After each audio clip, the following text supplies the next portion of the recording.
Summer days. Jenny Cornell from Northland Health Services is here to help us explain. Welcome back, Jenny. So good to see you. We saw you about 2 weeks ago, and we talked about some of the physical things that are good, but also can, have a negative side to them as well. Nutrition being a big part of, what we do during the summer, all sorts of things. So now we're just going to kind of continue that list. Is that right? Yes, that is correct. Excellent. So let's start. We were just talking off camera.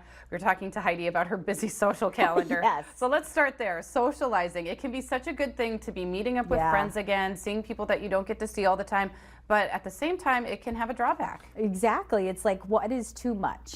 Sometimes in the summer, we feel like we need to get out and be around because we've been cooped in all this winter time. And so there's a lot of things, and a lot of things get put into that with socially too, like family reunions, trips, vacations, things like that all kind of roll into that. And that's something that we have to consider because we all have our own little social meter of how much is too much and how much is not enough. And if we get too much, that can kind of get us on the cranky side or have more negative effects than we really kind of intended, probably. Yeah, absolutely. So so setting boundaries is a good way, to kind of manage your time.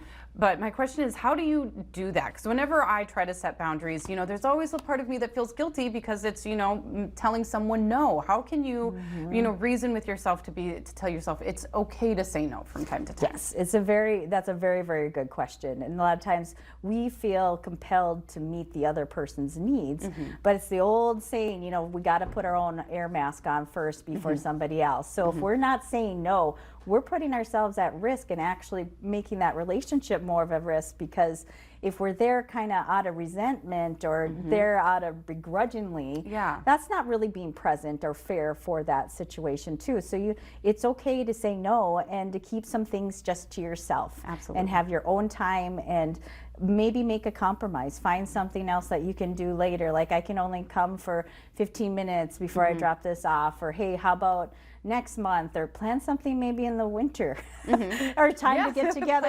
Plan it far out. Spread it out. Yeah, don't condense it all to one thing. But a lot of people think that we all have to do those things in the summer because it's nice, but a lot of times we need those social connections during the winter time too. Yeah, absolutely. And I like that you said, you need to be present, because if you do it out of resentment or something, doing it just because you feel it needs to be done, oftentimes you won't really be there, and you're going to be missing out on that time anyway. Exactly. How many times have you gone to a family reunion and you've begrudgingly been brought there as a kid, teenager, right? When it's so boring. I don't want to be here. And now as we get older to adults, I'm like, oh, I really miss Aunt Judy. Or that was so much fun just being with my cousins playing around.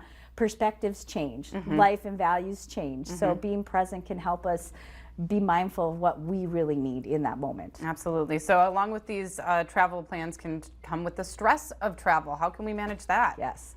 Plan ahead, but don't Uber yourself so much that you're planning every microsecond of your time. You have to allow for that flexibility, because life isn't always going to follow a clock or a schedule. So have some general plans so you can feel a little prepared, but allow that flexibility for the things that come up that are unexpected. Absolutely. It also disrupt schedules and everything like that. So plan for that. I think maybe even that probably applies to younger kids who maybe, be craving that schedule that they don't have from school.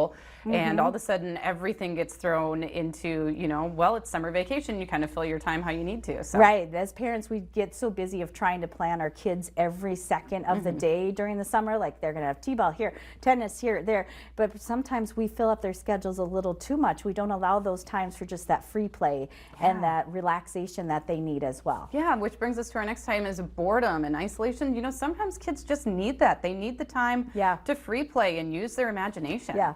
Being bored isn't bad. It's what we choose to do when we're bored that could bring us negative consequences. I remember vividly approaching my mom during summer vacation and going, "Mom, I'm so bored." And she's like, "Well, here is a list of all the things you can clean." Suddenly I was vacuuming. Suddenly I wasn't bored anymore. So, all right. So what about mindfulness in nature? How can we incorporate that? Oh, the summertime is so great for that, because there's so many new things that you can do. You can take your shoes off, go walk in the grass. You can take a walk and and just instead of putting your earbuds in and just listen to the sounds around you, try and find something new that you've never heard before. All sorts of smells. And, Good and bad. Yeah, use your senses during this time. Yeah, sometimes the good. Yeah, not so sometimes good. it all depends on where you are. Exactly. And most importantly, I think we want to say, even though it's summer vacation, mental health does not take a vacation. So No, make it's sure with you us. prioritize that. Yes, it's with us year round. And so if you're struggling in the summer, don't beat yourself up, because everybody has this preconceived notion like summer's fun. I'm supposed to be happy in Yeah. the summer. Well, there's a lot of things that happen that aren't seasonal related. So give yourself Absolutely. some grace. Absolutely. If we need to come talk to you about those things that may be getting us down, where can we do that, Jenny? Absolutely. You can reach us on the website or on Facebook or give us a call. Okay, wonderful. Well, thanks for stopping in again and getting through Yes. this list with us. It's always good to talk to you, Jenny. Thank you.